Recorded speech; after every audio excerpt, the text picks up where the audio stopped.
Welcome to DOK.fest at home. Welcome to the 35th edition of the International Documentary Film Festival in Munich. And this year, everything is a little different because of COVID-19.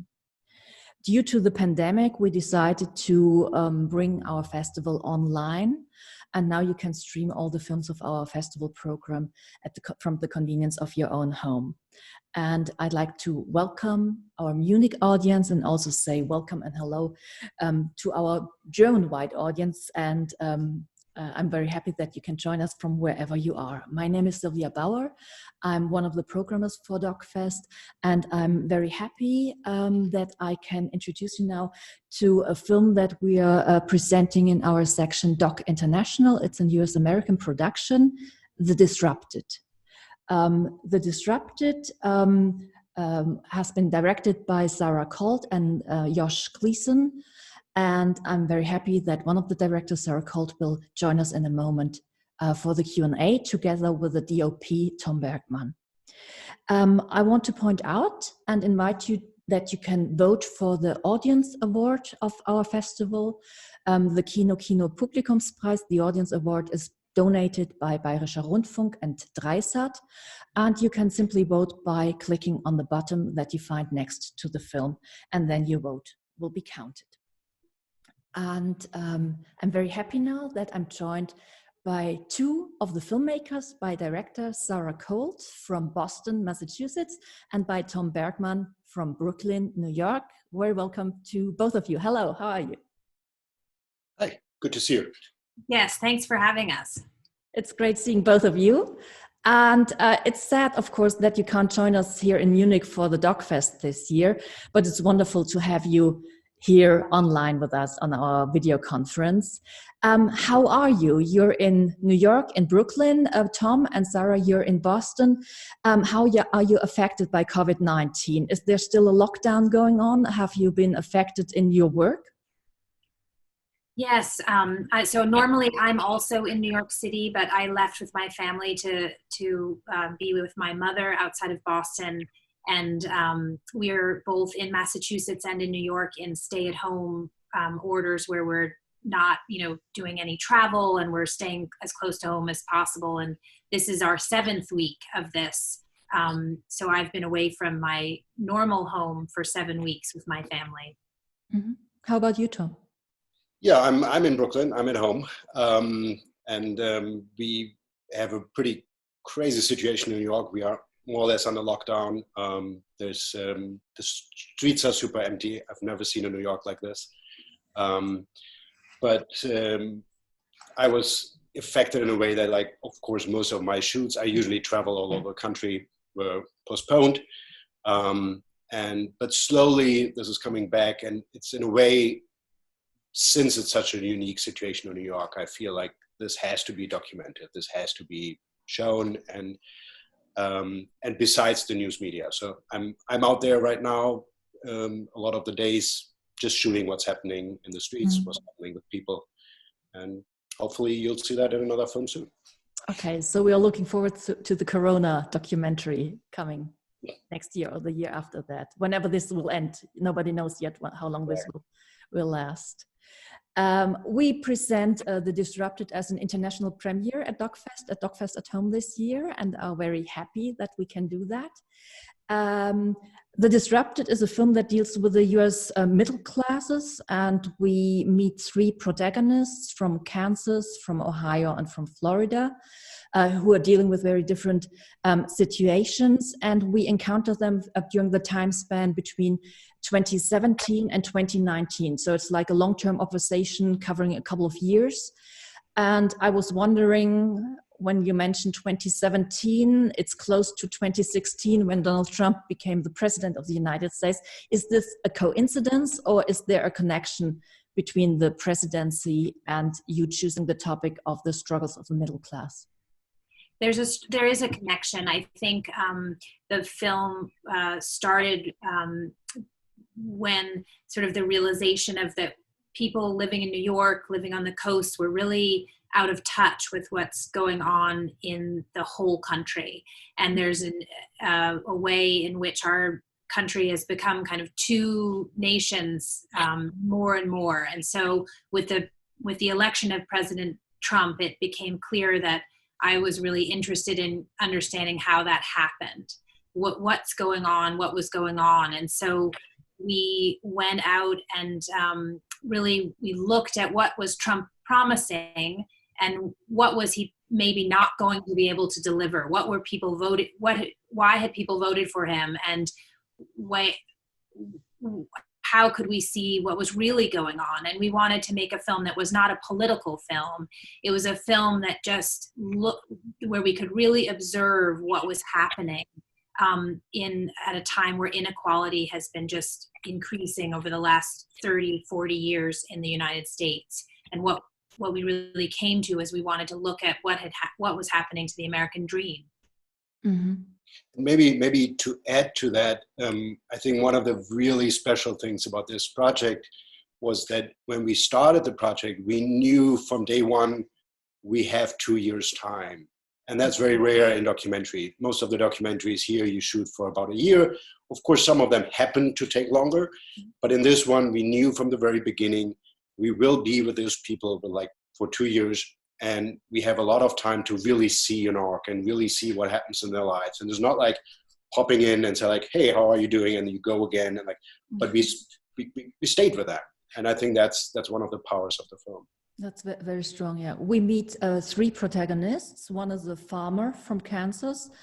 The other guy is a manufacturing worker that will lose his job later on and then try to struggle and find a new career for himself, who's living with his family in Ohio. And the third one is a female driver for Uber and Lyft, also struggling with her life in Florida.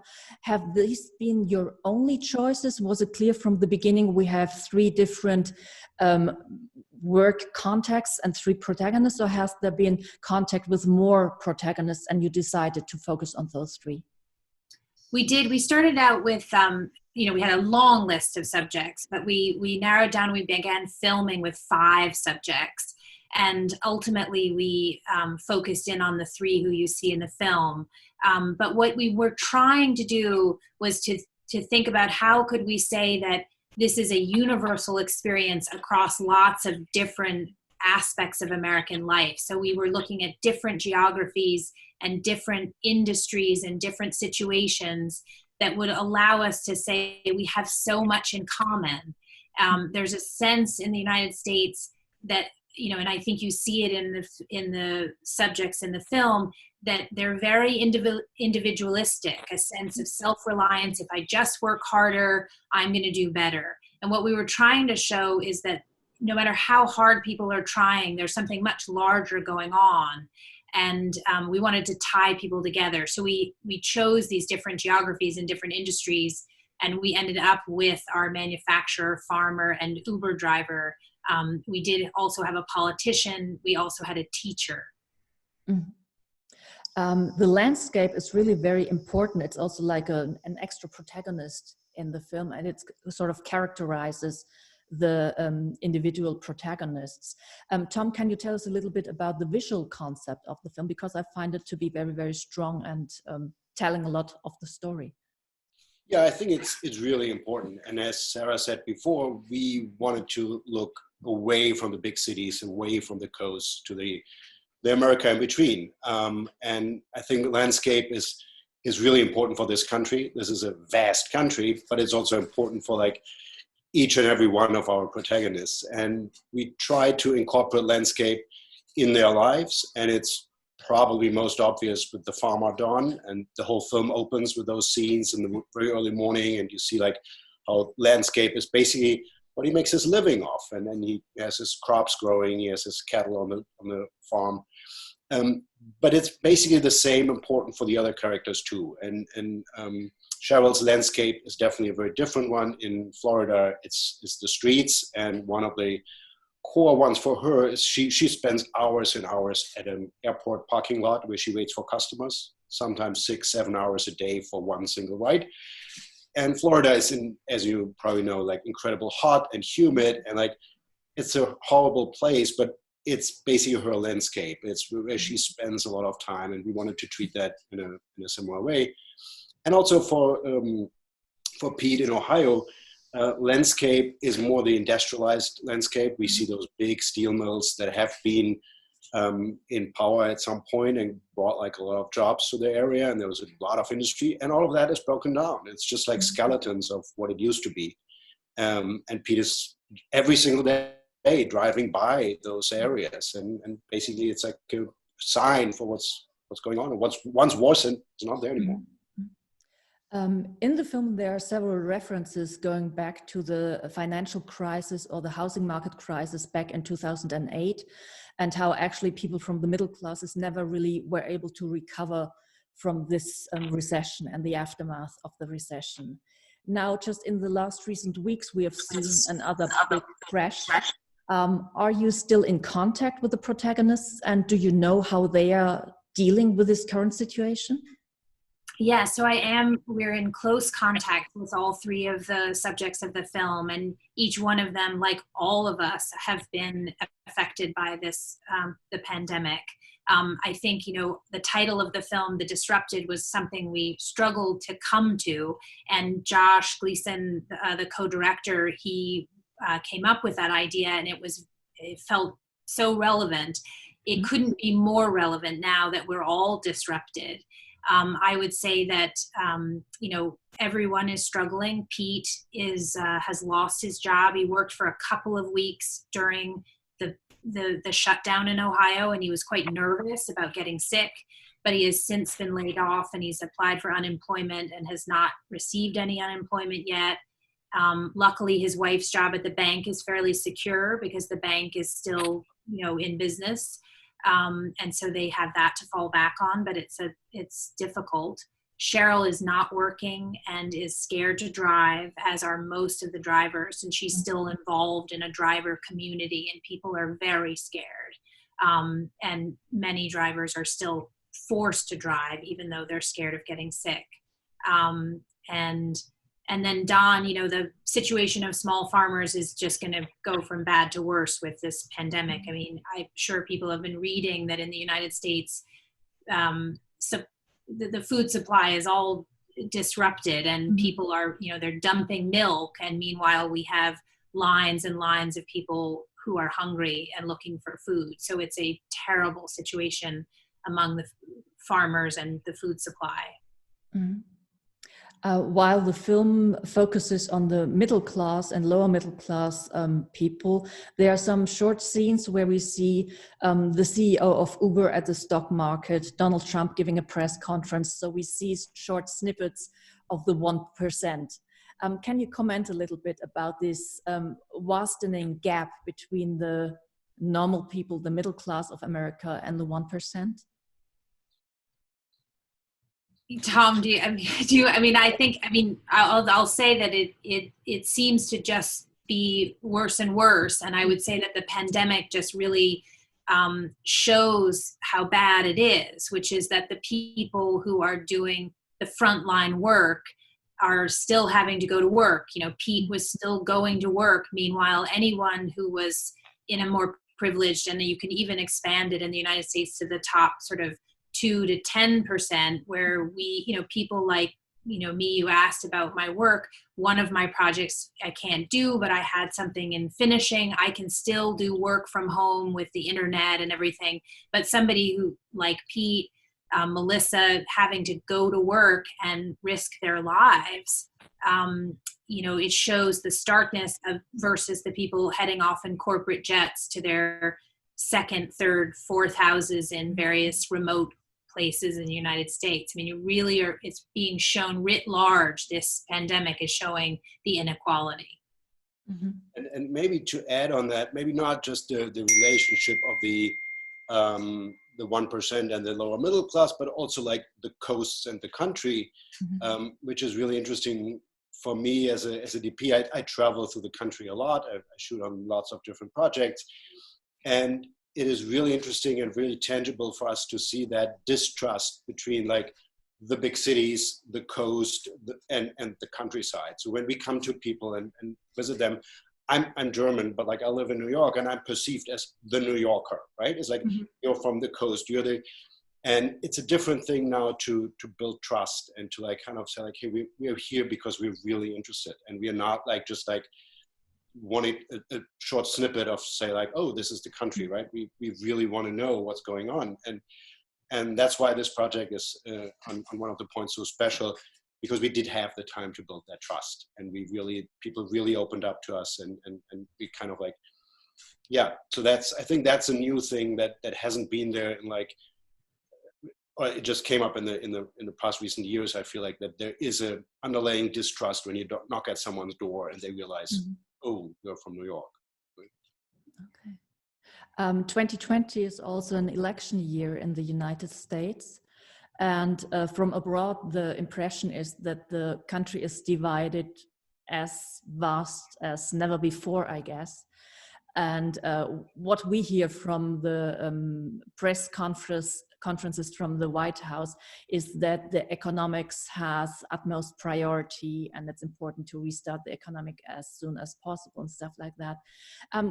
And at the same time, in the Democratic Party, Bernie Sanders will not be the candidate for the Democrats, but Joe Biden will be. Can you comment a little bit about this division in the United States? Is there an urge for social change, or are people so insecure that they want more of the same? Or how would you comment on the situation at the moment? I mean, I think that's the tension, and I think that is what is dividing people. But what we really hope to do with this film was to say we are all in this together, and we have so much more in common than we realize. And so the reason, while the film was thrust into being because of a political situation, I always knew that we didn't want it to be a political film. We wanted to say this is a film that is observational, and it's a way of starting conversations and bringing people together. So the hope with the film is to, before the election, have some impact where we can get conversations across, as we say in the United States, like across the aisle between Republicans and Democrats, where if you watch this film, hopefully it doesn't make you think about politics. It makes you think about humanity and about sort of the value of our labor and the value of our lives, and what is it that we're really wanting. We don't, maybe there are Americans who want to have a corporate jet, but most Americans want to have a comfortable life where they can be with their family and have value in the work that they're doing and be paid accordingly for the work that they're doing. And so we hope, and that we can at least with this film get some people together rather than constantly dividing, because what's happening, as you absolutely are describing, is true, which is that we're all being kind of pushed apart for a variety of reasons. What are the chances for the distribution of your film? Because I think it's very important to get it out to the people so that they find that they have like a common ground that they are sharing. Here in Germany, cinemas are still closed for the unforeseeable future. What's the situation in the United States? Do you have any plans where and how to project the film?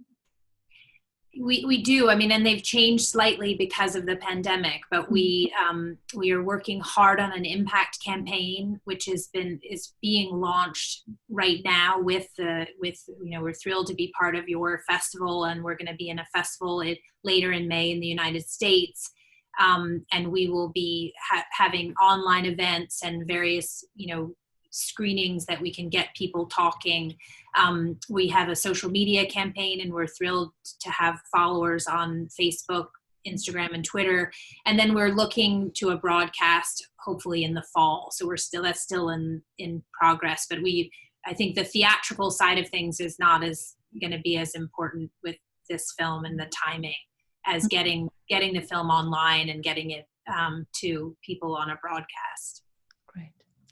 Thank you so much for joining us here for the Q&A, Sarah, Colt, and Tom Bergmann. It was a real pleasure talking to you about The Disrupted that we are screening here as the international premiere at DOK.fest at home. Thank you so much for your time. Thank you so much. We're thrilled to be part of the festival. Thanks so much. It's great talking to you. Thank you. I also want to remind you that you can vote for the Disrupted for the Kino Publikumspreis, which is our audience award donated by Bayerischer Rundfunk and Dreisat. And you find the button to cast your vote on the film website. And our festival still runs online until the 24th of May. And maybe you would like to watch The Disrupted, which is screened as an international premiere. Thank you for joining us.